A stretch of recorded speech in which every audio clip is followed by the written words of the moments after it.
Guys, you want to see how we turn all of this into wait, no, that's not right. Let me try that again. To this. Yeah, that's more like it. Stick around, I'm gonna show you exactly how we build this from start to finish with some bonus tips. Let's go. All right, guys, so for this project, every project starts with plywood. We use 3/4 inch plywood as well as 1/4 inch for the back panels. For the bookshelf, I want to say we used 2 sheets of plywood, and for the Murphy bed itself, it was about 3 sheets that we had to use with some crown molding and all of that there. If you get the kit, it will have the instructions. There will be plans down below for the bookshelf, so feel free to download that. It supports the channel. That way you could build a bookshelf. But this is the instruction manual that comes with the kit, so you have all the instructions that you need to follow. So real quick, guys, this tape measure right here from DeWalt is super helpful. It has fractional increments on it that helps you gauge how to read the increments, the 16th inches. I know for some people that have troubles with that there, this is a great tool to have in your shop. You'll find it down below in the description. Pick one up and let me know your thoughts. You know, another thing I realized I haven't mentioned in the past before, or if I did, I forgot, but right underneath this sheet of plywood is this insulation foam board. We use this whenever we're cutting plywood, because if we were to cut this on our tables, we would run the risk of cutting through the table. So what I do is I set this insulation foam board either on the ground or on the table, and then I cut my sheets of plywood over top of it. It doesn't release any particles, or at least particles that we can breathe or see, and then it's just super effective. Now I know you guys are saying, oh man, get you a bigger track. We do have a 55 inch now. Calm down. So right here, what you see us doing, we're cutting the tops and the bottoms for the bookshelves. You'll see later on, I explain this a little bit more in detail, but what I like to do is I rough cut all my pieces first, then I creep up on the final measurement, and then I cut the other side to the final measurements that they need to be. Everything is rough cut, so if we need 17 inches, we'll cut 18 and then run a second pass on the table saw to get it to its final measurements. But this is first step in the plan. You always want to cut all the materials that you need. That way you're organized, you have everything you need. And then the next step is just assembling everything together. Also, you guys, there will be plans down below, so if you're interested in building this the same way that I built it out, you'll find plans for the bookshelf. Now the door itself is custom. We did that for the client. If you want something similar to that, message me and I'll give you the specs on how we built the door. But the bookshelf you'll have the plans down below. As far as the Murphy bed itself, when you purchase the kit from Rockler, it comes with your cut list, so you don't need to purchase that from me. You're gonna get that free when you purchase the Murphy bed kit.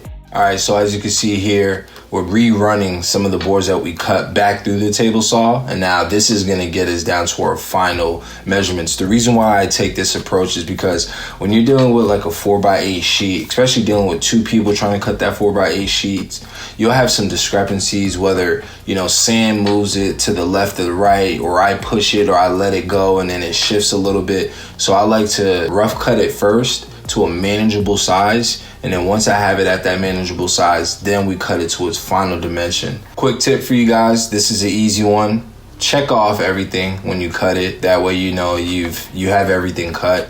Worst thing you could do is cut everything, start assembling, and then realize you didn't cut something, and now you got to double back and recut it. It sucks.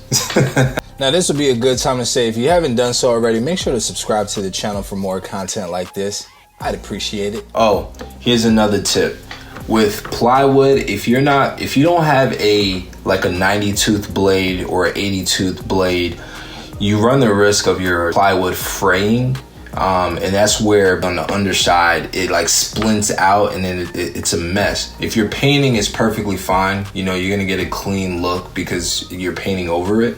But if you're gonna have anything that's exposed, so like a stain grade project or whatnot, what I recommend doing is raising your table saw blade, let's say 2/16 of an inch, do a first pass. That way it just cuts the bottom. It's gonna cut it clean, and then raise your blade to the full length that you need to cut. So 3/4 inches, 7/8, and then cut the rest of your material. That way when you cut it, it doesn't fray out the bottom and then it stays smooth. Quick tip for you, baby. All right, so this piece right here, this big block that you see, this was a wasted material for me, but it was the only scraps that we had in the shop.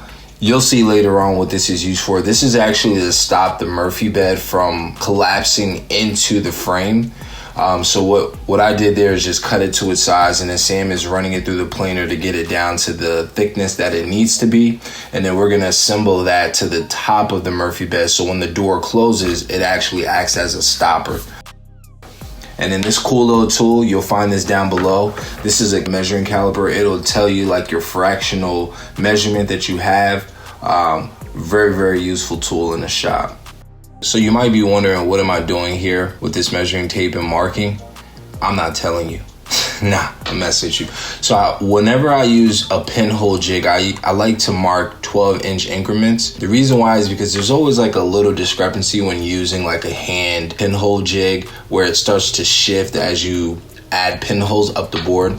So I like to reset every 12 inches. That way I know it's aligned on both sides when I flip the piece over and do the pinholes on the opposite side. There's nothing worse than putting pinholes on one side and then putting pinholes on the other side and then realizing that the ones that you just did are a 1/4 inch off.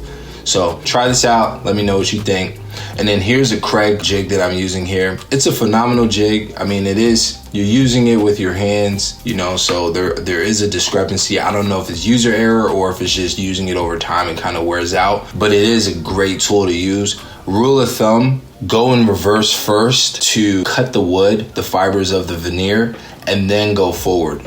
Trust me, if you go forward without going in reverse, you run the risk of splitting the wood fibers, and then it looks messy and disgusting, and it's a mess to clean up.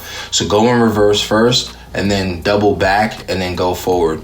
Also, this Craig tool, I'll have it linked down below. If you're interested in it, you can buy it off of Amazon. I think I got mine from Home Depot, but Amazon is a little bit cheaper. So link down below. That tool right there that you see, that's a mag switch feathering board. It acts like a second set of hands. So it has magnets when you turn it on, and it sticks to the cast iron table, and it presses your piece up against the fence. So you don't have to worry about pushing it against the fence and pulling it through. And as you can see here, when I flip the board over, that's the dado essentially. So I'm gonna do 2 passes on all my pieces. So this is the bookshelf right here. I'm gonna do 2 passes to get that, the thickness that I need, which is going to be 3/16 of an inch, and the depth itself is 3/16 of an inch. So once those are cut, then the bookshelf is going to be ready to assemble. And of course, the most fun part of every project, applying edge banding. Don't we love it so much? I think it's time for me to get a tool. What tool you guys think I should purchase when it comes to edge banding? Sam doesn't want me to get an edge bander because they're so expensive. But if there's one that's like cost effective, you guys, comment that down below so I could look into it, because I definitely want to get like an edge banding tool, as well as like a pinhole tool that can insert pinholes. Okay guys, now it's time to get busy. Wood glue and pocket holes, that's the name of the game for this bookshelf base. So we just dab a little wood glue, do our little painting trick, put that bad boy on. Make sure you have like a little 1/4 inch reveal. You never want to put your base on exactly flush with the edge. It just doesn't look right. So we either go with a 1/4 inch reveal or a 3/4 inch reveal if the product is bigger. And then what I do is I brad nail the underside. That way it stays in place, and then clamp it down. This might be overkill, but I just do that way it doesn't shift when I'm screwing everything in place, because those Craig screws like to shift around. Sam is just cleaning up the glue, and as you can see, I'm just going through brad nailing it in place and then screwing everything together. You won't see this portion here. This is going to be hidden underneath the base. That's the reason why we're using pocket holes for this portion. But the wood glue in the pocket holes is more than enough to support this thing. And then it's going to be screwed into the studs in the wall, so we won't have any issues. And then here, I'm adding pocket holes to the sides of the bookshelves so that it screws into the base. This is on the outside, so you won't see that portion. But that's how we're doing that. All right, don't forget to cut the stretchers too. You're gonna need these for the back of the bookshelves to make sure everything is square. If you don't use these and you just screw the top and the bottom together, your bookshelf is gonna look all out of whack. Here you can see the stretchers. We use pocket holes for this. It was an easy method for us, but we check for square with the speed square, and then we just screw it in place. I made a mistake because for whatever reason, either the table isn't leveled, it's like cupped, or the bookshelf itself wasn't exactly straight. So when I screwed it in place, there was like a discrepancy on the backside. So what I did was flipped it onto its side and pressed the bookshelf down. That way it would stay in place so that it was flush and flat on the back. All right, so here we're just referencing the Rockler manual, getting things aligned, putting measurements where they need to be before I start drilling holes into the side panels for the Murphy bed. This is self-explanatory. I don't really got to go too in depth with this. Like if you purchase this Murphy bed kit, you're going to get that instructional manual. So you'll be able to like do all of this without any issues. But it's simple. Use a combination square or speed square. Use your measuring tape to get all your measurements. This is a carpenter's trick, one of the oldest ones in the book. You know, whatever depth your bit needs to go, put a piece of tape at that level. That way you don't drill through your material. You got to go pretty deep into this material, like damn near almost cutting through the backside. So use the tape, get the measurement depth that you need, and then caution on the side of not going deep enough, and then screwing in your threaded insert. And then if you need to go deeper, then you could go a tad bit deeper versus going too deep, blowing out the backside, and now you're having to do repairs. And then here, all I'm doing is just drilling out those holes for the threaded inserts. And as you can see, that tape, it just guides me and tells me when I need to stop. Move slow, don't move too fast. Well, of course you gotta spin the bit quick, but just take your time with it. This tool here cost me $659. Reason why is because it came from my mortising machine that I've never used. This is the only tool from that mortising machine that I've used. So guys, watch this video all the way through so I can pay off my debts.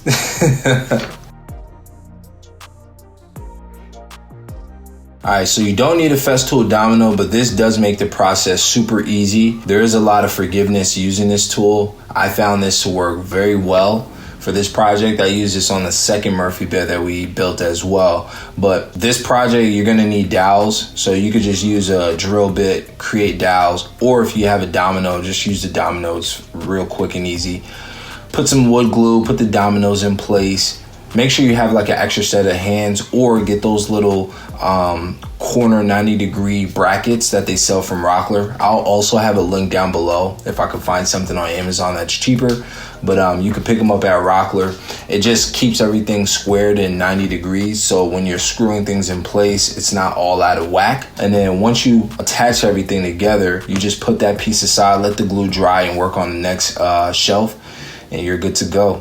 Excuse me, not shelf, but bottom or top. So this piece that I'm working on here is the top of the Murphy bed, and then the next piece that we have to assemble will be the base of the Murphy bed. Also, quick tip, pre-drill your holes. So what I'm doing, I'm using 2 drill bits. I later on found a drill bit that's both of these into one. I'll have a link down below for that as well.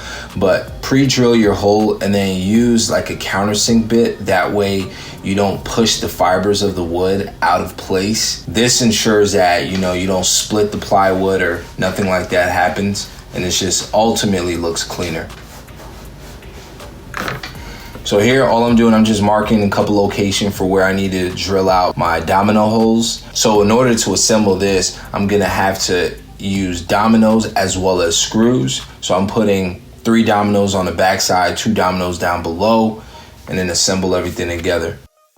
Also guys, if you haven't done so already, make sure to subscribe to the channel. It does help us. I do appreciate it. You know, leave a comment of your thoughts of this Murphy bed build. If there was something I missed that, you know, you guys have questions about, feel free to drop them down below. There's no stupid questions. The only stupid questions are questions you don't ask. I'm a guy about learning. If there is something you're unsure about, go ahead and ask. I really appreciate when you guys do ask questions and want to know what it is I'm working on or how I did certain things. You know, I'm here to provide that information to you guys the same way someone gave it to me. So thank you guys for really being here, watching up until this point. And for watching to this point, here's a picture of a starfish. So with the Rockler Murphy bed kit, this is the bed frame section. We just did a little time lapse for you guys, but assembling this is fairly simple and easy. In this clip here where you see me putting this tape on the frame itself, these are the sections of the frame that the plan tells you not to put the pieces on, and you'll see later on when I'm installing the Murphy bed why you're not supposed to put it on. But essentially it's fairly simple. These little things that Sam has in her hands, they're just like little clips that go into the holes within the frame, and then it's just a bunch of these little wooden slats that are kind of arched in a sense that clip into place, and that creates the support for the bed frame. So you don't have a box spring with this Murphy bed kit. It's simply this bed frame here and then your mattress right on top. Here's a closer look. Sam is just adding the little clip-in pieces, and I'm hammering those into place with the mallet.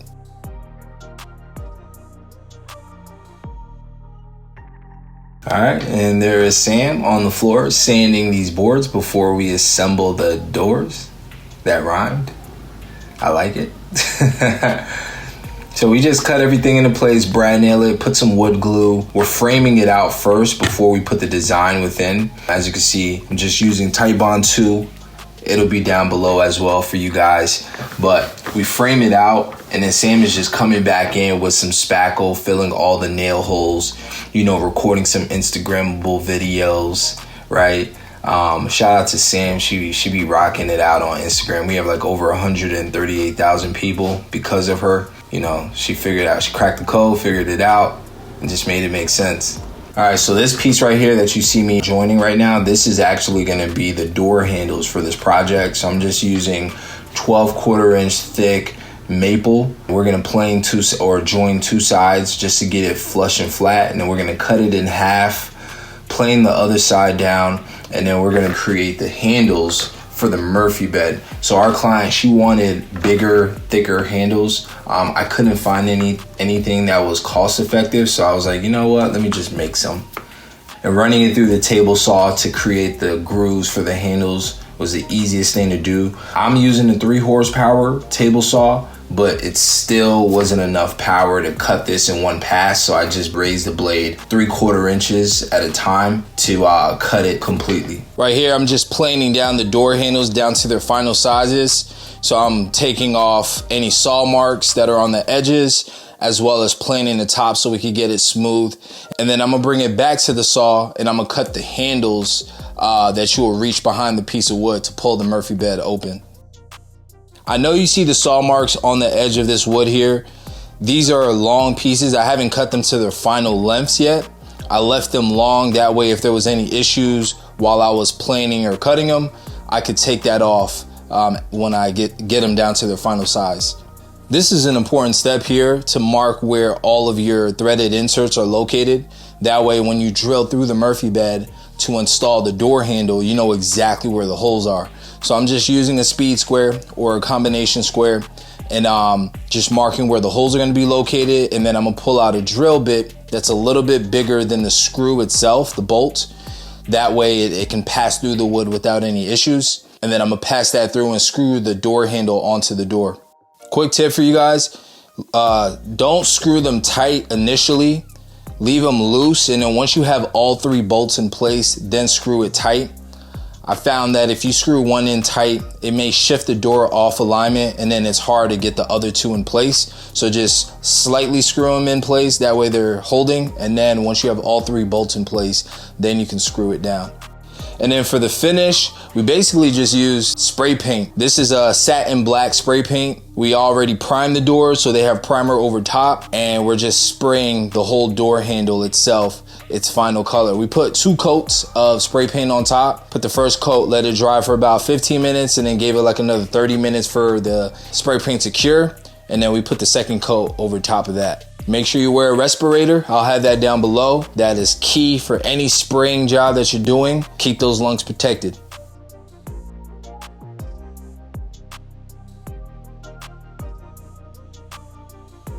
Now for the fun part. Make sure you remove the baseboards. That way your Murphy bed and bookshelves sit flush against the wall. We're taking off the back baseboard. This is the wall where the Murphy bed is gonna sit. The side baseboard, we're actually gonna leave that, and we're just gonna plunge cut into it so that the bookshelf sits flat against that wall as well. It's easy to take it off. If your contractor didn't glue the baseboard onto the wall, it should just pry off with a pry bar and a mallet, and then remove all the additional nails. As you can see me here, like I'm just pushing that up against the wall, getting that into place. And then Murphy bed was like about 3 inches shy of the ceiling, so it folded, or when we lifted it up, there was about 3 inches of space, which was perfect. We didn't have any issues with that there. And then we just lift it up and then put it in place. And then of course you bring out your trusty stud finder that never finds the studs. You mark the locations of your studs, and then you drill through the Murphy bed into the wall with the lag bolts that are provided in your kit. This is a mandatory step, because if you don't do this, when you pull the doors down from the Murphy bed, the whole bed is going to come collapsing on you. So you want to make sure that these lag bolts are secured into your studs down at the bottom and at the top. Now, this wasn't necessary at all for Sam to be behind the bed frame. After doing the second Murphy bed, I realized that she really didn't have to be back there. Don't know why we thought it was a good idea, but hey, whatever. But you see where the holes are in the box spring or the mattress springs where the wood is located?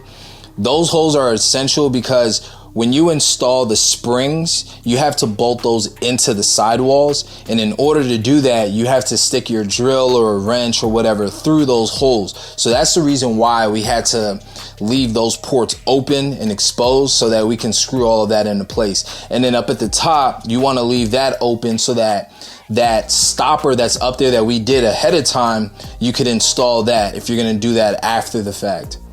Then we are installing the legs, getting the legs on. This keeps it leveled and flat on the ground.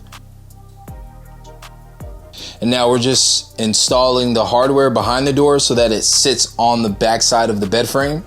This comes in the Rockler kit. And now it is time to put the door handles on. Look how nice they look. I like how they're big and blocky, easy to pull on, and they're super secure. We use maple for this project.